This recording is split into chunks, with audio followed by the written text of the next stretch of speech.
नमस्कार साथीहरू, हामी मानव तथा लाखौं करोडौं जीव जनावरहरूको घर रहेको हाम्रो पृथ्वी आखिर कत्रो छ? यसको आखिरी किनारा कहाँ छ? के हामी पृथ्वीको आखिरी किनारासम्म जान सक्छौं? यी र यस्ता प्रश्नहरू सामान्यतया मानिसहरूको दिमागमा आउने गर्दछन्, तर यसको उत्तर भने पाइँदैन।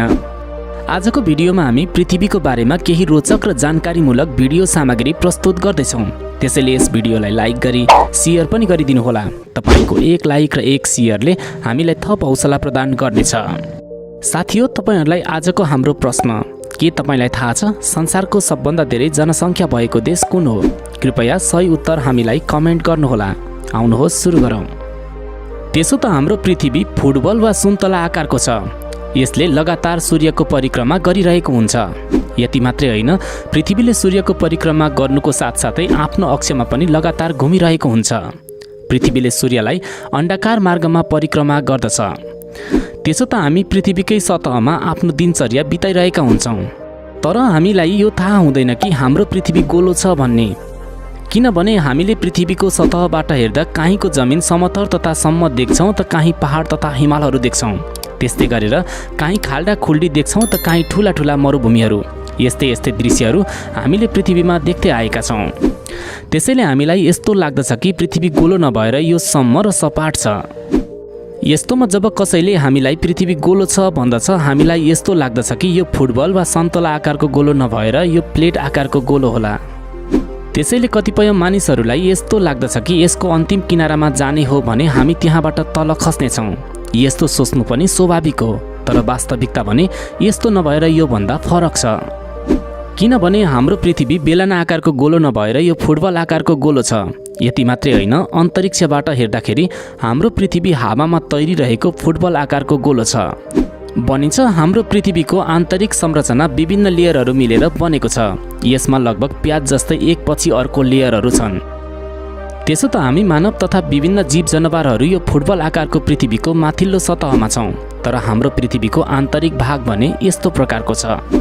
तर हामी भने पृथ्वीको माथिल्लो लेयर यानि कि सतही भूभागमा बसोबास गर्दछौँ। यही भागमा हाम्रो घर छ, वनजङ्गल छ, पहाड, झरना, समुद्र आदि पनि यही भागमा छन्। हाम्रो पृथ्वीको कुल ओजन भने यति रहेको छ। यसको व्यास यानि कि यसको उत्तरी ध्रुवदेखि दक्षिण ध्रुवसम्मको न्यूनतम लम्बाइ लगभग 12,742 किलोमिटर छ।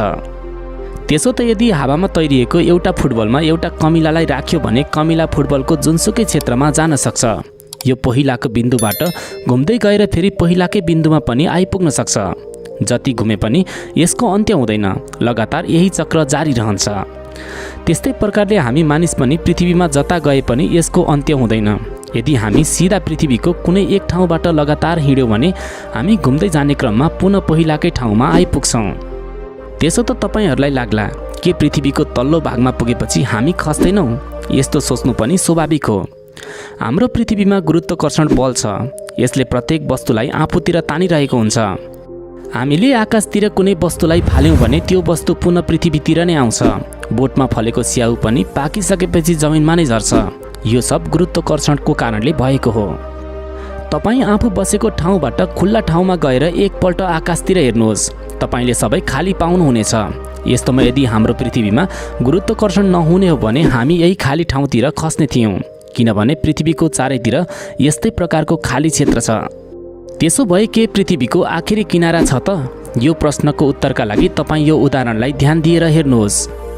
अहिले राम नेपालबाट हाम्रो भिडियो हेर्दैछ।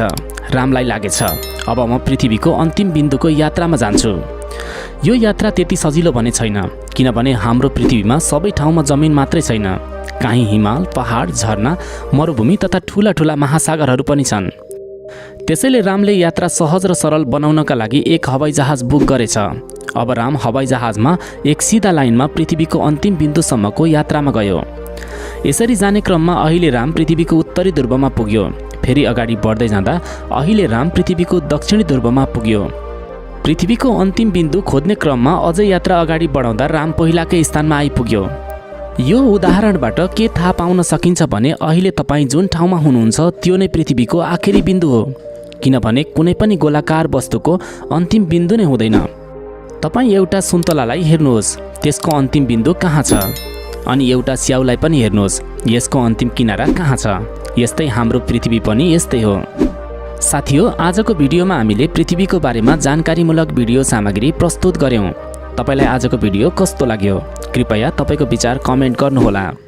आगामी भिडियोहरूमा पनि फेरि तपाईहरू समक्ष हाम्रो भेट हुने नै छ।